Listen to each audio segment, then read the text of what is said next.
हरे कृष्णा, राधे राधे। आज हम अति पावनी पौष मास शुक्ल पक्ष पुत्रदा एकादशी व्रत की कथा सुनेंगे। जिन दंपतियों को संतान की प्राप्ति नहीं हुई, उन्हें संतान प्राप्ति के लिए ये व्रत अवश्य ही करना चाहिए। अपनी संतान की दीर्घायु, स्वास्थ्य और संस्कार वृद्धि की कामना से भी ये व्रत जरूर करें।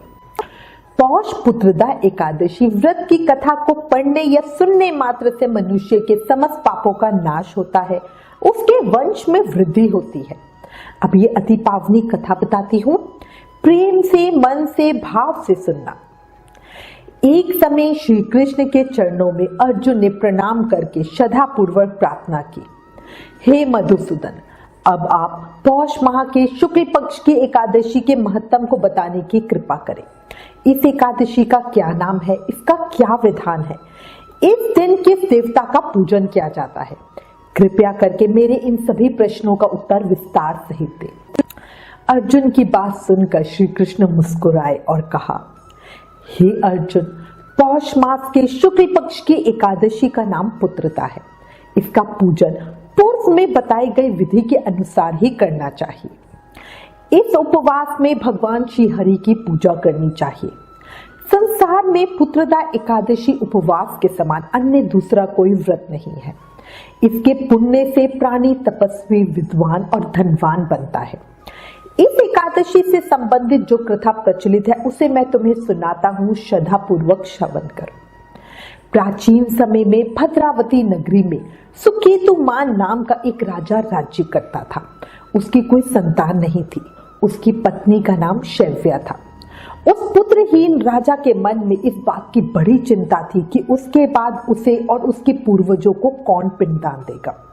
उसके पितर भी व्यथित होकर पिंड लेते थे और सोचते थे कि सुकेतुमान के बाद हमें कौन पिंड देगा। इधर राजा भी बंधु बांधवों, राज्य, हाथी, घोड़ा आदि से संतुष्ट नहीं था। उसका एकमात्र कारण पुत्रहीन होना था। बिना पुत्र के पितरों और देवताओं के ऋण को उतारा नहीं जा सकता। इस तरह राजा दिन रात इसी बात को सोच सोच के चिंता में घुला करता था।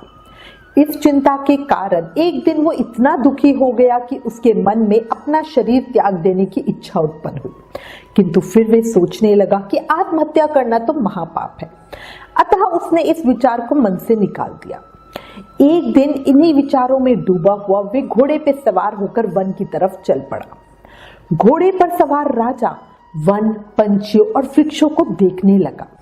उसने वन में देखा कि मृग, बाघ, सिंह, बंदर आदि विचरण कर रहे हैं। हाथी शिशु और हथनी के बीच में विचर रहा है। उस वन में राजा ने देखा कि कहीं तो सियार कर्कश शब्द निकाल रहे हैं और कहीं मोर अपने परिवार के साथ नाच रहे हैं। वन के दृश्यों को देखकर राजा और ज्यादा दुखी हो गया। उसके पुत्र क्यों नहीं है, इसी सोच विचार में दोपहर हो गई।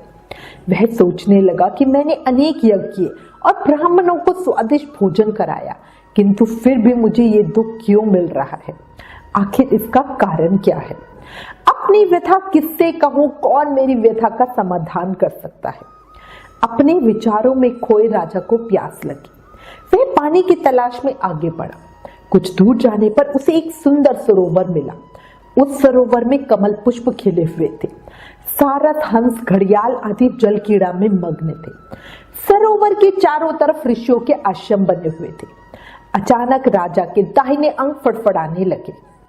इसे शुभ शगुन समझकर राजा मन में प्रसन्न होता हुआ घोड़े से नीचे उतरा और सरोवर के किनारे बैठे हुए ऋषियों को प्रणाम करके उनके सामने बैठ गया।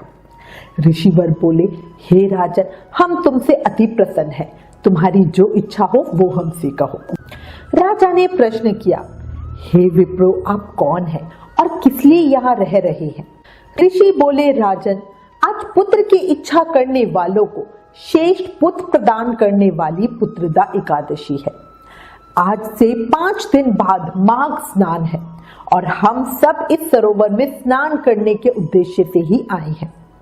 ऋषियों की बात सुनकर राजा ने कहा, हे मुनियों, मेरा भी कोई पुत्र नहीं है। यदि आप मुझ पर प्रसन्न हैं तो कृपया कर मुझे एक पुत्र का वरदान दीजिए।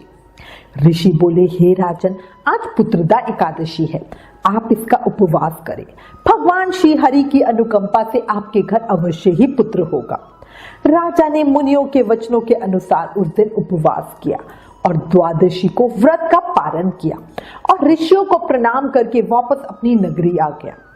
भगवान श्री हरि की कृपा से कुछ ही दिनों के बाद रानी ने गर्भ धारण किया और 9 माह के पश्चात उसके एक तेजस्वी पुत्र उत्पन्न हुआ। वह राजकुमार बड़ा होने पर अत्यंत वीर, धनवान, यशस्वी और प्रजापालक बना। श्री कृष्ण ने इसके बाद कहा, हे पांडुनंदन, पुत्र की प्राप्ति के लिए पुत्रदा एकादशी का उपवास जरूर करना चाहिए। पुत्र प्राप्ति के लिए इससे बढ़कर दूसरा कोई व्रत नहीं है। जो कोई व्यक्ति पुत्रदा एकादशी के महत्व को पढ़ता और श्रवण करता है तथा विधान अनुसार इसका उपवास करता है, उसे सर्वगुण संपन्न पुत्र रत्न की प्राप्ति होती है। भगवान श्री हरि की अनुकंपा से वह मनुष्य मोक्ष को भी प्राप्त करता है। एकादशी महत्तम समाप्तम। प्रेम से मन से व्रत करे, ज्यादा से ज्यादा नाम जाप करे। ओम नमो नारायणाय नमः। हरे कृष्ण कृष्ण कृष्ण हरे हरे, हरे राम राम राम हरे हरे।